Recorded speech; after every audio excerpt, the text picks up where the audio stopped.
we think that perfection is like almost attainable, and then when we don't attain that in reality, then we almost like beat ourselves up, or we think that we're not perfect, or we tell ourselves that I can do better because I've seen better. That's Clear Lens Movement host Anthony Buscaglia.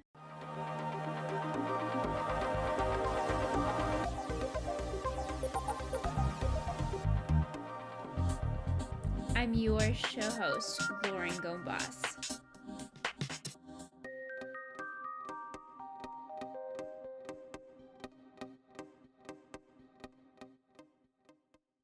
Welcome to episode number 5. This is from Blueprint to Solved, the podcast about reimagining different spaces to improve sustainability and, of course, human wellness. In this episode, we're going to talk mental health, living in the moment, and of course, different tools. So I have Anthony Buscaglia on a Zencastr call. How are you doing tonight? I'm doing great, Lauren. Thank you. Thanks for having me. I'm happy to be here. So Anthony works in mental health, and he really saw podcasting taking off. He's like, you know what? I really need to get into this to help promote clear lens movement. So he's going to talk a little bit about what clear lens movement is. Yeah, the clear lens movement was these glasses, right, that I was passing out, and I was really trying to promote just gratitude and kindness, and really trying to change people's perspective of the world. So these glasses that were recycled, and these glasses got passed out in generous ways, like I was saying. Like you would pass them out at like a coffee shop. You would pay for the person behind you and leave the glasses, and then as the person went up to pay for their drink, they would be paid for and the glasses were there. And these glasses had like a unique code on them and on the side, and they would also have the website clearlensmovement.com. They go that route. Check out the website and you can see where all the clear lenses have been placed, and it's going to ask like a quick survey.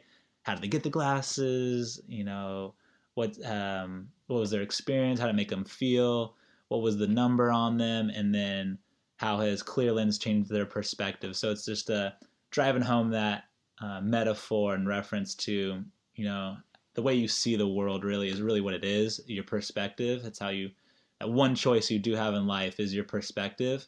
And so I really wanted to drive home that metaphor. And yeah, I had those glasses, and then it did snowball more into the podcast, just making it more relevant for people, because just times are changing, and just trying to keep up with people's way they consume media. And so I thought the podcast could be a helping hand in pushing the movement and getting people more aware of their choices in life, and just becoming more mentally healthy and well in that way.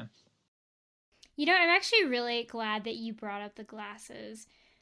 I sort of want to share with you my experience, because at Podcast Movement, you gave me a pair of glasses. And you gave me the glasses, you explained to me basically what the purpose of them was, but I don't think I really grasped what the glasses did until I took out the glasses from my purse, and I actually put them on, and I looked into the mirror. And I think it was that moment where I was like, oh, I get it. I get it now. See, I don't wear glasses. I almost have perfect vision. I have like 21/20 vision. So putting something on my face that like creates a different frame, like it was like, even though there's not actual lenses on the glasses, like I felt like I was seeing everything differently. Good.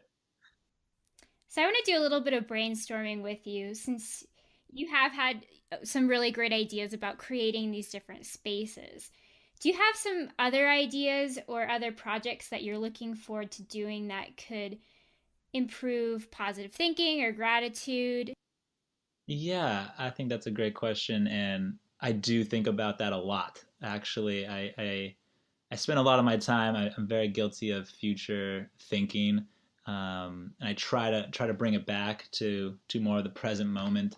Been doing a lot of meditation, and mindfulness is a big mental health tool and resource that I've been calling upon in recent times, and I find it just so just useful and helpful, and it's working, and it brings me back to really what matters is the moment as well. So on top of your perspective is being able to be present with what's going on, and in your surroundings, right? Because I would say most often we are living a different world in our minds, and either you're afraid of something, or you're anxious, or you're nervous, or you're stressed. Those are some strong emotions, and it's unfortunate because the world around us is the way it is, right? And I think humans complicate things a lot, and it really just takes a few moments just to kind of bring it back to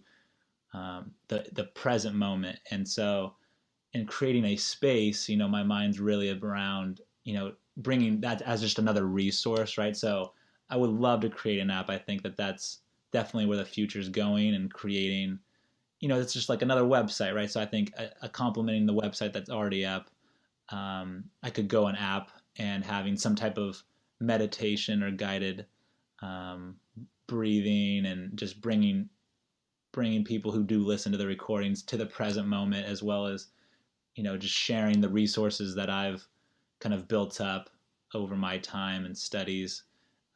So I think a space around just that. I think maybe an app, and just continuing the website build of the different tools for the toolkits that I want to help people build. So just really building off of maybe certain practices that we have, but just recreating them in a different space. Could you actually dig a little bit deeper into that? I'm going to be honest. I have tried different breathing techniques. I've never really committed to meditating. So what would the app look like? Not necessarily like in a like how would it physically look like, not the branding of it, but how would it help you mediate meditation? Yeah, just the putting my own spin and personality. So I wouldn't really be reinventing anything with the app, or it has to be. I'm not imagining it being so creative in any way, the different from the ones that are already out there. I'd think that just you put your different spin on it, and like one teacher could have a teaching that is very important and very enlightening, and the other one could be dull and just turn you off in terms of just learning further. And so I just would really want to put that out there. What can I ask you? What was the your experience when you were doing them? What you said you just couldn't find the peace, or couldn't find the breath. I think for me, like my mind is just always so active. And I think it's something that I really appreciate, but like I jump from one thing to the next. And I think that's feedback that I've gotten from people I'm close to. They'll be like, you're talking about like something completely different. I don't know how your mind connected this, rabbits to like tofu in 3 seconds. It's easier for me to go into nature than to just sit and not think about anything, which is a shame because I really think that meditating would be very helpful for me. Yeah, I mean, I definitely, again, I think that this is one tool, right? I don't want to advertise as well, um, that, like this is it, like this is something that I've found, right? So I'm 26 years old. So now this is something that I've found over my years of living. And, this could, in this moment, in this year, this is a highlight. And so it could be change in the next years. And I think that that's still okay. I think change and having the different tools in your toolkit can be mixed and matched and applied in different ways. I think as humans we want like simplicity, and we want things to be, work 100% of the time, and things that are supposed to, like, someone told me this is going to work and now it's not. um, but yeah, I think it sounds like it could benefit you, and it just sounds like something that you just maybe just have to practice if that's something that you still are interested in. But yeah, I don't think it's for everyone. So if you keep trying and you're like, I just still don't get it, then it's just not going to be for you, and then you're going to do something else that does work for you, though. I think the other two ideas that kind of remind me of the app that you mentioned, So I was thinking about this today because I think it's so interesting to. I mean, there's different apps and different things for tracking how you spend your time, like how, what you're putting into your body or whatever. I was thinking like it would be interesting to have a way to track negative thoughts, but I don't know if that's just really depressing. You know what I mean? Like what if you like look back and you're like, wow, like I'm just so hard on myself. Like I am such a negative person. I mean, sometimes I'm like, well, what if that would just have the opposite impact where you're like, well, I'm just really negative. I don't know if you think there's a way to track negative thoughts without, I don't know. I mean, do you think it would be more positive? Or am I just being negative about tracking negativity?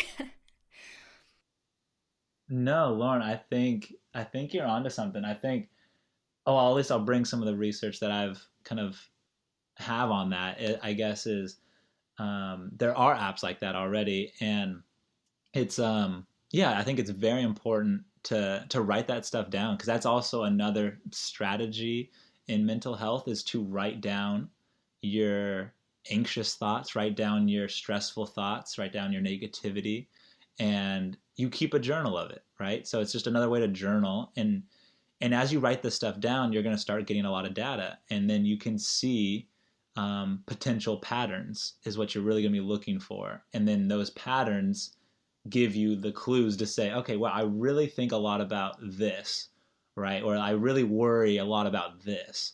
And then you can pick one and you can dive deep into it.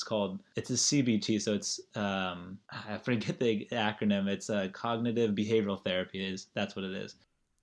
And then I guess the third idea that I was thinking of when I was planning this was like I really love art exhibitions, and I really love how they can be sort of mixed media. They can be mixed media. And so just having a space that forces someone to sort of challenge their thoughts or their views on something, I thought that would be kind of interesting. Seeing how that can sort of relate to mental health. But I mean, there's so many different I like I could see that just going and being very specific. Like I don't know. I kept thinking of brain scans, like just looking at like different brain scans to see what's happening in different regions of the brain when someone's anxious or depressed or excited or grateful or happy. Like I think that would be kind of cool to do that, but I don't know if I'm weird or if like I don't know if other people do this. I mean, I really love looking at scans of the human brain. um but it's like the more I learn about the human brain, like something that kind of helps me snap back into reality is when I know I'm like super anxious, I know that the amygdala is like responsible a little bit for fight or flight.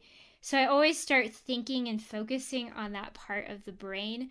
I don't know if that would help people. I don't know if that's just like a very individualistic thing, but just having something about having some sort of art exhibition that focuses on, this sounds more like a museum sort of thing, but just focuses on, maybe has like some photography or some different mixed media art that focuses on just sort of the hormones and the chemicals that take place in your body when you're feeling a certain thing.